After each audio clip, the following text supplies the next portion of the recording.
This is my attempt at a campaign diary a la Matt Colville. I've always wanted to try this. My normal group, though, is in about a 30 to 40 minute drive away, so by the time I get home, I'm usually pretty tired and I don't want to do it.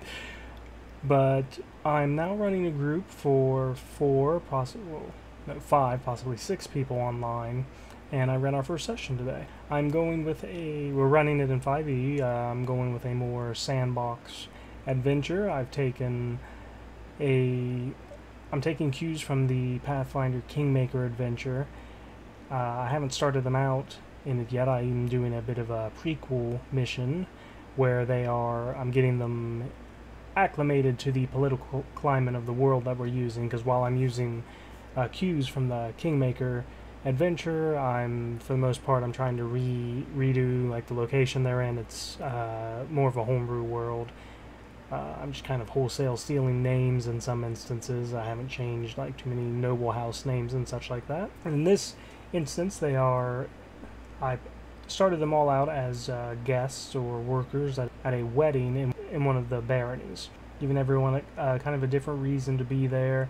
And I'm also using it as an opportunity to get all their characters to know each other, since they didn't all necessarily know each other starting out. As of right now, the party consists of Tristan, the Sprite Bard. We're using the Unearthed Arcana fairy race in place of a homebrew version of the Sprite. It's working out quite well. Played by Mary. She seems very happy with the character. Then we have Andrew playing Azrael. Actually, I had to look up his last name. It's Azrael Valerian. He is of noble blood, but he's also a tiefling, so he's basically the equivalent of a bastard from Game of Thrones. He's kind of a blight on the family, but he's still noble. So he will be treated as a noble by other nobles, but at the same time, they're not necessarily gonna pull out all the bells and whistles for him. And we have Miss playing Suri. I don't know. I keep messing up her name. Suri Fairwind. She is our Hobbit thief. I kept calling her Bilbo Baggins when we were starting out. She's a halfling thief. And we have Dylan playing Gideon Kenway. He is a former pirate, tiefling, and a sorcerer, which I actually just realized I forgot to mention that Andrew, as Azrael, is also a sorcerer. Two sorcerers, both tieflings. Pretty interesting, I think. The entire event is a marriage to join the houses of Hart and Manning.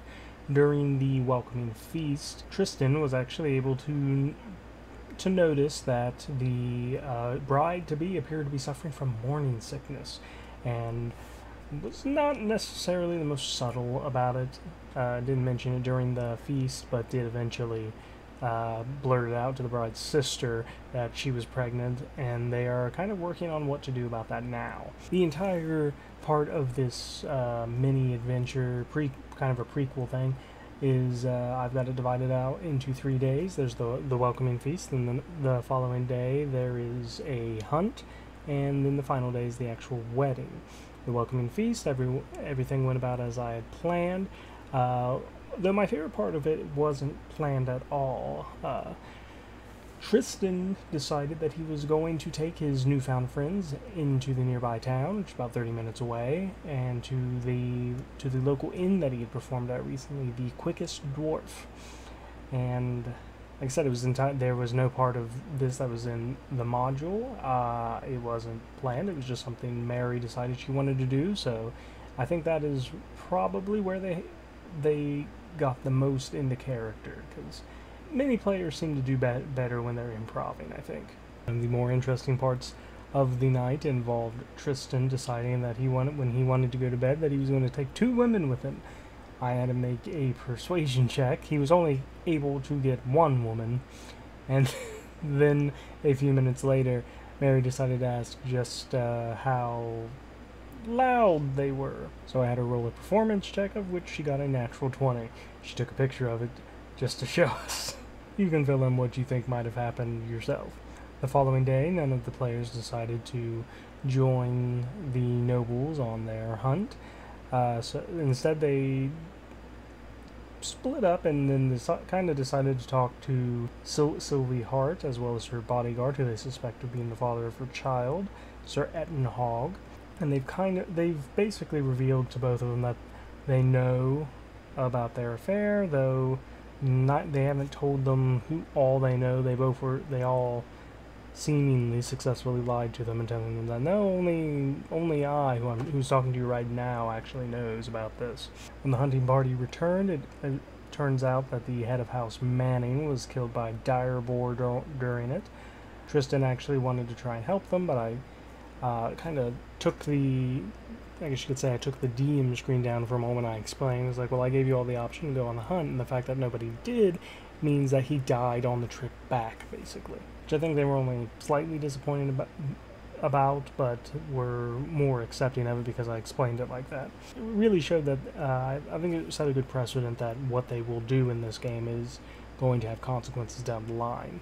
That's when we decided to end the game. Not really a whole lot happened, I don't think. It was a pretty roleplay heavy session. And then I explained to them in the beginning that this was more of a chance for them to get to know their characters, and because I have not GM'd before, it was a good chance for me to get to know them and see how they will play. I'm getting a pretty good feel for how everyone reacts and how I can kind of help prod people in the right way. I'd estimate in another session or two I should have a good kind of feeling to be able to plan out my sessions better. I wasn't actually even sure if everything I had would last the full 4 hours that we had to play tonight. Instead, we went about 20 minutes over, and then that's when I decided to call it a night. Everyone seems pretty happy with how things are going, which is pretty good, because I didn't think I was actually on my best GMing behavior, I guess. I don't know how I would word that. This is actually the first game I ran online. Most of my games have been in person, and there's just a big difference when you're not actually looking at your players, but they seem to still be enjoying it. I look forward to getting to continue this game. It'll be nice to finish this little prequel, and then I think after the wedding, if it still goes on off without a hitch, there'll be a year, somewhere between 1 and 5 years of a time skip, I think. I can let them kind of fill in what they might have been doing in such time. Maybe they stay in contact with each other, or maybe they go their separate ways and then they meet up again. Only time will tell.